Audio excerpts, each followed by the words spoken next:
ఆంధ్ర యూనివర్సిటీలో ఈ మధ్య ఐఐటి ఎన్ఐటీల నుంచి వైస్ ఛాన్సలర్ తీసుకురావాలనేది ఒక నిర్ణయం చేసినట్టుగా మీడియా నుండి మాకు ఇన్ఫర్మేషన్ వచ్చింది.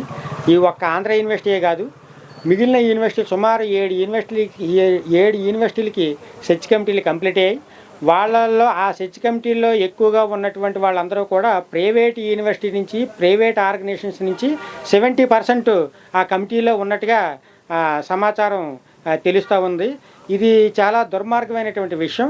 ఒక గవర్నమెంట్ యూనివర్సిటీస్కి ప్రైవేటు వ్యక్తులు డిక్టేట్ చేయటం అనేది, వాళ్ళు వైస్ ఛాన్సలర్స్ కొత్త అకాడమిషియన్స్ని ఏర్పాటు చేయడానికి ఈ ప్రైవేటు వ్యక్తులు ద్వారా ఈ చేయటం అనేది ఇది చాలా దుర్మార్గమైనటువంటి విషయం. దీన్ని ఆంధ్ర యూనివర్సిటీ పరిరక్షణ కమిటీ, ఇతర ప్రజా సంఘాలు అన్నీ కూడా దీన్ని ఖండిస్తూ ఉన్నాయి. అలాగే ఇక్కడ ఈ యూనివర్సిటీకి వైస్ ఛాన్సలర్ని అపాయింట్ చేసేటప్పుడు ఈ శ్రీకాకుళం టు ఇచ్చాపురం, శ్రీకాకుళం నుండి ఇటు ఈస్ట్ వెస్ట్ గోదావరి వరకు ఎంటైర్ స్టేట్ అంతా కూడా ఆంధ్ర యూనివర్సిటీ అనేది ఒక ఇన్ఫ్లుయెన్స్ చేసే హెల్మ్ ఆఫ్ ది ఇన్స్టిట్యూషను. అలాంటి ఇన్స్టిట్యూషన్కి వైస్ ఛాన్సలర్ని ఎక్కడి నుంచో తీసుకురావాల్సినటువంటి అవసరం ఏంటి? ఇప్పుడే మేము లోకేష్ గారిని కలిసాము. కలిసిన వెంటనే అతను చాలా తొందరలో కోర్టుకు వెళ్ళే అడవుల్లో ఉంటూ చెప్పారు, మళ్ళీ మధ్యాహ్నం రమ్మన్నారు. అయితే అప్పుడు ఏం మాట్లాడతారో తెలియదు, కానీ ఇప్పుడు ప్రస్తుతానికైతే మాత్రం ఆంధ్ర యూనివర్సిటీకి వైస్ ఛాన్సలర్గా లోకల్ వ్యక్తిని అపాయింట్ చేయండి, మిగిలిన యూనివర్సిటీలకు కూడా లోకల్గా ఉన్నటువంటి వ్యక్తులకే ప్రయారిటీ ఇవ్వండి. ఈ రాష్ట్రంలోనే అనేక మంది మేధావులు ఉన్నారు, మీ పార్టీకి కూడా ఉపయోగపడినటువంటి మేధావులు ప్రొఫెసర్లు ఉన్నారు, వాళ్ళల్లో మీరు సెలెక్ట్ చేసి ఈ రాష్ట్రాన్ని, ఈ ఎడ్యుకేషన్ సిస్టమ్ని బాగు చేయండి అంటే ఈ గత ప్రభుత్వం ఈ యూనివర్సిటీలని భ్రష్టు పట్టించింది, ఆంధ్ర యూనివర్సిటీని కూడా భ్రష్టు పట్టించింది అని ఆయన నడుచుకుంటూ వెళ్ళిపోతూ ఉన్నారు. మధ్యాహ్నం ఏం మాట్లాడతారో ఇంకా తెలియదు. ఇప్పటికైనా ఏంటంటే 100 years ఫెస్టివల్స్ ఉన్నాయి. ఆంధ్ర యూనివర్సిటీ 100 సంవత్సరాలు పూర్తి చేసుకుంటూ ఉంది. ఇప్పుడు మాకు మా మనోభావాలు దెబ్బ తగలకుండా ఇక్కడ ఆంధ్ర యూనివర్సిటీలో చదువుకొని, ఆంధ్ర యూనివర్సిటీలో రీసెర్చ్ చేసి ఇక్కడ ప్రొఫెసర్గా పనిచేసినటువంటి వ్యక్తులకే ఇక్కడ ఆంధ్ర యూనివర్సిటీ వైస్ ఛాన్సలర్గా అపాయింట్ చేయమని ఇక్కడ ఉత్తరాంధ్రలో ఉన్నటువంటి అనేక సంఘాలు, అలాగే ఆంధ్ర యూనివర్సిటీలో ఉన్నటువంటి అన్ని సంఘాలు ముక్త కంఠంతో కోరుతా ఉన్నాం. మేము ఈ ప్రభుత్వం ఆ దిశగా ఆలోచన చేయాలనేది మేము విజ్ఞప్తి చేస్తూ ఉన్నాం.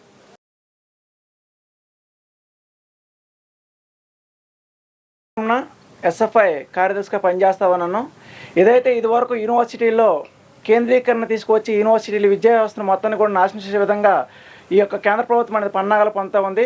ఎన్ఈపీలో భాగంగానే అన్ని యూనివర్సిటీల్లో దెబ్బతీసే విధంగా ఏదైతే బీజేపీ ఆర్ఎస్ఎస్ సిద్ధాంతాన్ని అమలుపరిచే విధంగా యూనివర్సిటీలో ఉన్న నియామకాలు కానీ లేకపోతే సిబ్బందిని కానీ ఏర్పాటు చేసే విధంగా దాడులు తీస్తూ ఉంది. ఏదైతే ఇదివరకు ఆంధ్ర యూనివర్సిటీ 99 సంవత్సరాలు పూర్తి చేసుకుంది, 2020 వరకు 100 సంవత్సరాలు పూర్తవుతుంది. యూనివర్సిటీల్లో వీసీలని నియామకంలో ఏదైతే బీజేపీ లేకపోతే ఆర్ఎస్ఎస్ లాంటి ఎవరైతే ప్రతినిధులు ఉంటారో వాళ్ళని వీసీలుగా చేర్చాలని చెప్పేసి ఈ యొక్క కేంద్ర ప్రభుత్వం నిర్ణయాలు తీసుకుంది. ఇదివరకు ఉమ్మడి జాబితాలో ఉన్న విద్యని కేంద్రీకరించి ఉన్న రాష్ట్రంకి ఏవైతే హక్కులు ఉంటాయో హక్కులను కాలరాసే విధంగా పన్నాగాలు పొందుతూ ఉంది. ఈ యొక్క ఏవైతే ముఖ్యమైన యూనివర్సిటీలు ఉన్నాయో వాటి మీద ఆధిపత్యం చెలాయించడం కోసం ఇలాంటి నిర్ణయాలు తీసుకుంటూ ఉంది.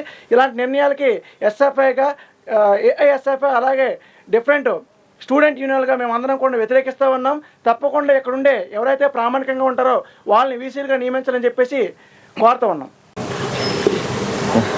Nagaraju, all India student federation AISF Visakha జిల్లా కార్యదర్శి. ఏదైతే కేంద్ర రాష్ట్ర ప్రభుత్వాలు విశ్వవిద్యాలయ స్వయం ప్రతిపత్తిని దెబ్బతీసే విధంగా ఈరోజు అడుగులు ముందుకేస్తూ ఉన్నాయి. ఈరోజు చూసుకుంటే ఏదైతే రాష్ట్ర ప్రభుత్వం అండర్లో ఉన్నటువంటి యూనివర్సిటీలన్నీ కూడా కేంద్ర ప్రభుత్వం హిందుత్వవాదంతో, ఆర్ఎస్ఎస్ బీజేపీ ఎజెండాతో ఈరోజు ఐఐటి, ఎన్ఐటి ఉన్నటువంటి ప్రైవేట్ కార్పొరేట్ విద్యా సంస్థ యూనివర్సిటీ ఉన్నటువంటి వైస్ ఛాన్సలర్స్ అందరిని కూడా ప్రొఫెషన్ తీసుకొచ్చి ఈరోజు ప్రభుత్వ యూనివర్సిటీలో పెత్తను చెల్లించే విధంగా వాళ్ళు అడుగులు ముందుకేస్తూ ఉన్నారు. దీన్ని all India student federation ASF SFI తీవ్రంగా ఖండిస్తూ ఉంది. ఈరోజు చూసుకుంటే ఏదైతే రాష్ట్ర ప్రభుత్వం ఛాన్సలర్గా ఉన్నటువంటి గవర్నర్ అలాగే న్యాక్ కమిటీ సంబంధించి ముగ్గురిని నియమిస్తుంది. అందులో యూజీసీ నుంచి ఒకరిని, యూనివర్సిటీ నుంచి ఒకరిని, శాసన నుంచి ఒకరిని కూడా నియమించే పద్ధతి ఉంది. దీంట్లో యూజీసీ సంబంధించి అలాగే గవర్నర్ సంబంధించి రెండు కూడా కేంద్ర ప్రభుత్వ సంబంధించినవే. సో కాబట్టి దీంట్లో ఏంటంటే ఇప్పుడు గతంలో కంటే భిన్నంగా ఈరోజు క్రియాశీలకంగా రాజకీయాల్లో ఎవరైతే ఉన్నారో వాళ్ళనే గవర్నర్గా నియమిస్తూ ఉన్నారు, వాళ్ళని యూజీసీ మెంబర్లుగా నియమిస్తూ ఉన్నారు.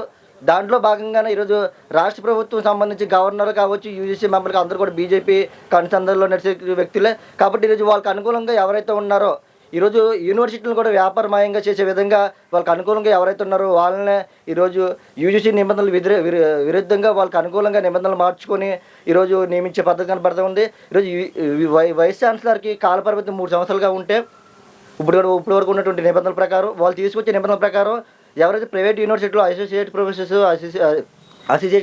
ప్రొఫెసర్స్ ఎవరైతే ఉన్నారో వాళ్ళు ఇతర డిగ్రీ కళాశాలలో చెప్పినటువంటి లెక్చరర్స్ని కూడా తీసుకొచ్చి వాళ్ళు నియమితులు అయినప్పటి కాడి నుంచి 70 సంవత్సరాల వరకు కూడా వాళ్ళు నియమించబడడానికి అవకాశం ఉంది. అలాగే ఇప్పుడు నిబంధనల ప్రకారం 5 సంవత్సరాల వరకు వైస్ ఛాన్సలర్ నియమించే అవకాశం ఉంటే వాళ్ళు మరింతగా లాభదాయక వ్యాపారం బాగా నడిపిస్తే యూనివర్సిటీలో వాళ్ళు మరింతగా పెంచే అవకాశం ఉంది.